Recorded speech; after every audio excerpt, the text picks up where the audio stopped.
There's a Japanese word and it's called ikigai, and it means to have purpose and meaning. I've always thought if I do a drawing for the day, then I've acknowledged that day. Today I've acknowledged it. And on this earth I've acknowledged this day with this drawing. And if I do it tomorrow, I'll acknowledge it again. And I'm tracing my own life by the moments that I do a drawing. I've always drawn. Ever since I was a kid, I always draw. Drawing for me was always that beginning. It's like you're documenting life. That's how I've always thought about it. It's a description of who you are. It's like a diary. Drawing is such an immediate thing. It's an instant reaction to what's there with you. You've got something in front of you and you can draw it. When I go anywhere, I always take my sketchbook with me. In today's world of the digital image and Instagram and everything else that exists, that you can have a 2B pencil and a piece of paper and you can say, I will be here for 5 hours, just with a pencil and a piece of paper. It's just such a beautiful thing that doesn't need anything else. It doesn't need anything else. I've always drawn people around me, friends, acquaintances, a good face. About 7 years ago, when my Auntie Rita was 100, at the time I thought it would be good to draw Rita at 100. So I'd go down to her place in Elstonwick and we'd set up. She was the sort of person that would say, well, you sit down, Peter, and I'll make you a cup of tea. I was supposed to make her a cup of tea. She's 100. Rita, you're 100. After I did the first couple, I realised, you know what, there must be a lot of other people in Australia or in Victoria who are living independent lives, are living in their own house or low-care residential, who are 100. I put the feelers out to see if there was any others around. And to my surprise, I started doing maybe one a week, one centenarian a week, in an odd sort of way. If Rita hadn't been 100, would I be sitting here today? I don't know. You know, it was just a lovely connection. I rang up Guy, who I'd never met before, but I knew his work. And he said, oh, no, I haven't got time. I've got 3 exhibitions this year. 3 exhibitions, he's 100, right? He found time for me to sit. And that strange moment where it all collided, that Guy turns 100, by 7 years later, the 100th anniversary comes along for the Archibald. But I didn't paint Guy for the Archibald. I just said, look, he's great, this is fantastic, I've got an artist. I did Inga King, who was another sculptor. So I was just building up the centenarians and including people who have purpose. Well, you know, you spend 3 hours with someone who's been on this earth for 100 years and they tell you their life story, they tell you about their life, what's happened, what they've done, what they haven't done. I always ask the question, well, why do you think you've lived for so long?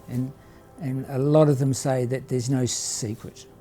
Guy's was good genes and a shot of whiskey every night. But it was just a fascinating thing to have that time with somebody. And it's a rare privilege to be able to do that. I never say that, would you pose or sit for me, because it's like having this conversation. I want to know about them. I want to know the story. I had an instant connection with Guy. It was that moment where you know somebody, but you don't know them. What Guy and I had together was that mutual understanding of art. And we just talked and talked and talked. I was in his studio and Guy said, you know, it's a bit cold, I might I'll grab a jumper. And he put that red jumper over his shoulders. And I can tell you, as soon as that moment he put that red jumper, I just thought, oh my goodness, that's it, I've got him. It was just a little tingle went down my back. And I thought, isn't that fantastic? Then that was that moment where I thought, yes, I think this might work. I think this might work. It's a dream to win the Archibald Prize, really. I mean, it's a great thing to happen. I really didn't believe that I had a chance of winning. And I've entered 7 times before. But this is probably the first painting that I had someone like Guy who had a presence himself as an Archibald winner.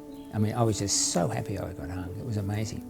Because of COVID and the way it worked out, I just loved Guy when he got up there and said, you know, I think I'm enjoying this as if I'd won it myself, which was a lovely moment. for him representing me at that moment too. I thought that was great.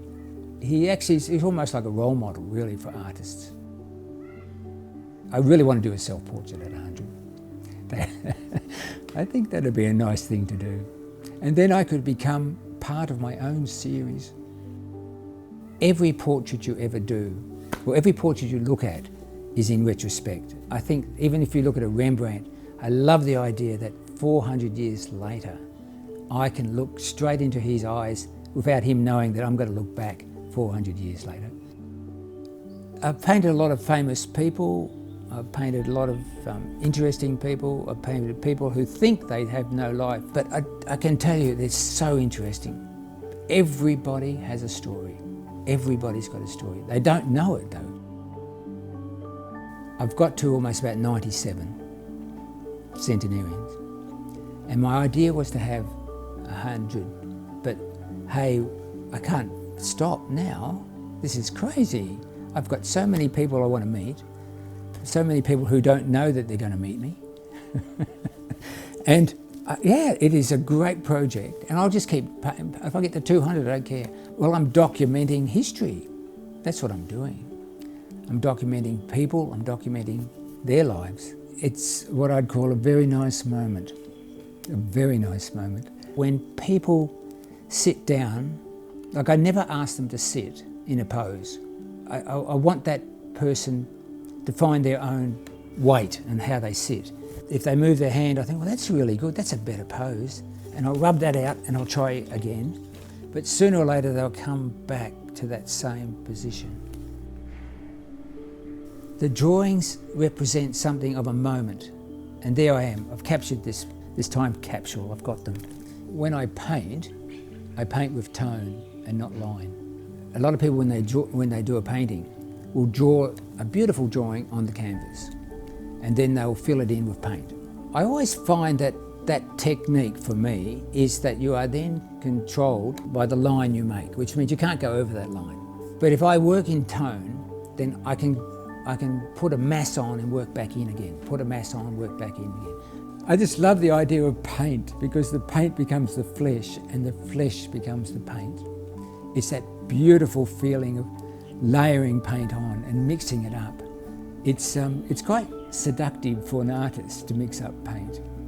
And you've got all that beautiful nuances of colour, purples and greens that exist in the flesh colour. And I see that in people's faces too. I see the colour in the face. It's just such a delight to paint. I just love painting. You always think that the best painting you do is the next one. That's what I always think. That's why I look at this and it's like so much potential. I just love the surface. I just want to work on it. Yeah. The next painting you do, you always think is going to be your best.